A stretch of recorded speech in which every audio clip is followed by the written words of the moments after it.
અંગ્રેજી આપણું unit 1 unit એટલે કે એકમ. એકમનું નામ છે પ્લીઝ સ્માઇલ. Smile please. શું છે? Smile please. અંગ્રેજીનું પાઠ્યપુસ્તક આવ્યા બધા બોલો એને. તો એમાં એક પોયમ ટાઈપ આપ્યું છે તમને. પેજ નંબર 1 સ્માઇલ પ્લીઝ એવું આપ્યું છે. પછી જો એમાં એમ કીધું અ સ્માઇલ છે. જો જોઈ એમાં એક છોકરી છે ને સ્માઇલ કરે છે. હળવું સ્મિત. સ્માઇલ એટલે હળવું સ્મિત અથવા હળવું હસવું એમ કહી શકાય. જેમાં હું વાંચું છું ત્યાં ધ્યાન આપો. A smile is quite a funny thing. It wrinkle up your face, and when it's gone you will never find its secret hiding place. But far more wonderful it is to see what smiles can do. You smile at one, he smiles at and so one smiles makes two.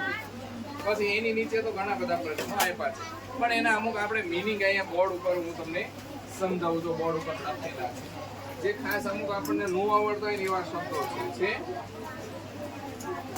તો પહેલો spelling છે, શબ્દાર્થ છે SMILE smile. તો શું થાય? Okay બસો થાય FUNNY funny. Funny એટલે રમૂજ. થાય રમૂજ. THING હિંગ. હિંગ એટલે વસ્તુ. થાય TOWRINKLE એટલે કે ટુ wrinkle up. થાય ટુ wrinkle up એટલે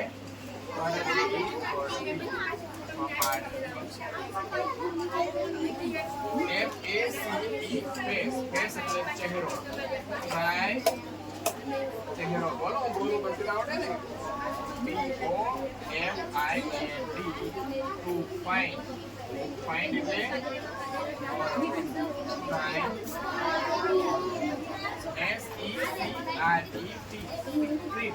SECRET એટલે ગુપ્ત.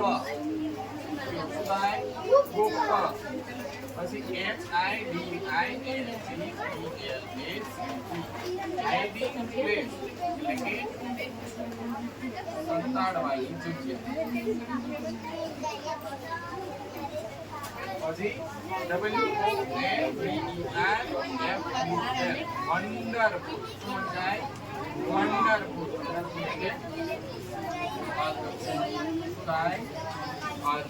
પછી એમાં આપણને પ્રશ્નો પૂછ્યા છે. Find the rhyming words from the poem. એટલે કે જે તમને કવિતા આપી છે એમાંથી આને મળતો શબ્દ છે એ શોધી લખવાનો છે. જેમાં પહેલું આપ્યું છે માઇલ.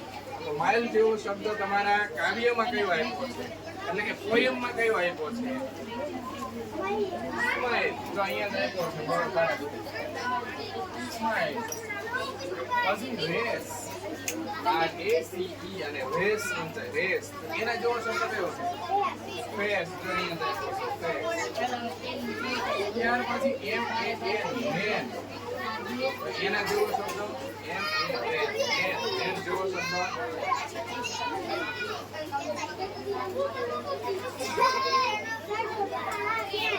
પેન આપ્યો છે. Pen. Kind. Kind.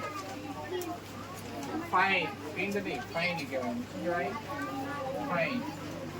Less. Less જેવો શબ્દ લેસ. લેસ આપ્યો છે બરાબર. પછી કમ્પ્લીટ ધ સ્પેલિંગ્સ એટલે કે નીચે આપેલા શબ્દાર્થને તમારે પૂરા કરવાના છે. જેમાં પહેલું આપ્યું છે જેમાં 4 ખાલી જગ્યા છે એ પૂરવાની છે. તો કયા કયા અક્ષર મૂકવાના છે? નિધિબેન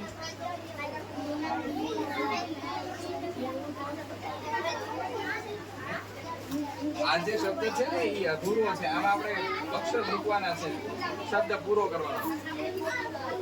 CE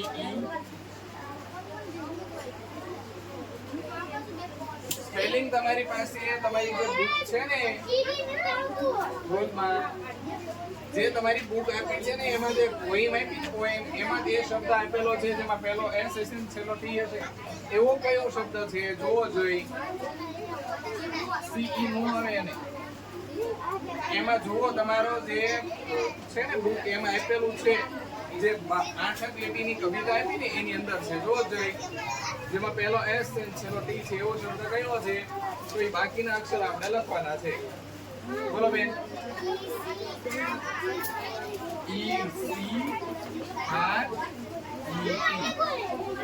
સિક્રેટ સિક્રેટ લખ્યું છે પછી W છે પછી આખો શબ્દ ખાલી પછી છે L છે.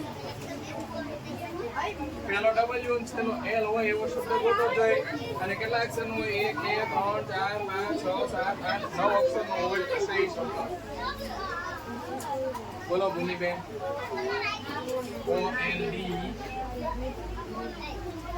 OND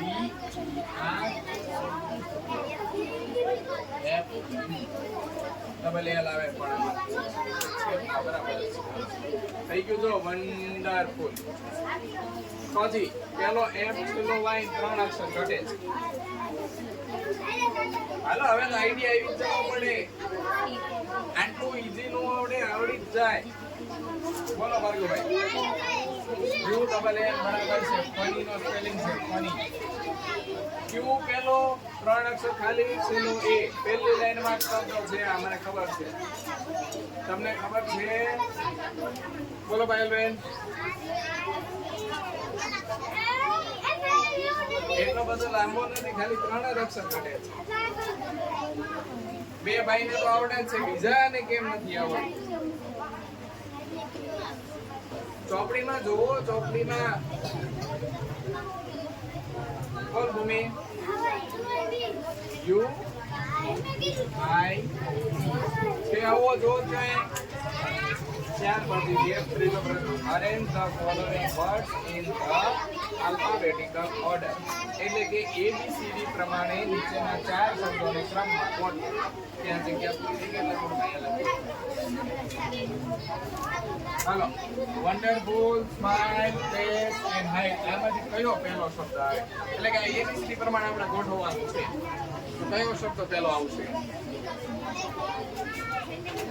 SIDE એટલે કે હાઇટ પહેલો આવે. બીજો કયો આવશે? બીજો પ્લેસ બરાબર. પ્લેસ પછી